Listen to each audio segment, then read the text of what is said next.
Cut angle iron in half to make that lip so it'll seal. Cut some lengths of chain for the handles. Got a hash bolted in. I cut those bolts. I haven't cut these because the back piece for the seal will go there. Chain handles. Piece of angle.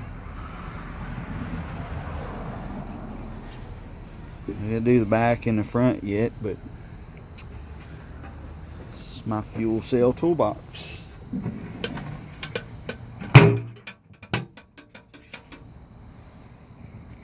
It's my hinges. Barn style hinges. Well, they're actually barn door hinges. I heated, bent them over. But yeah, I'm gonna make a good toolbox to bolt to the tongue of my trailer.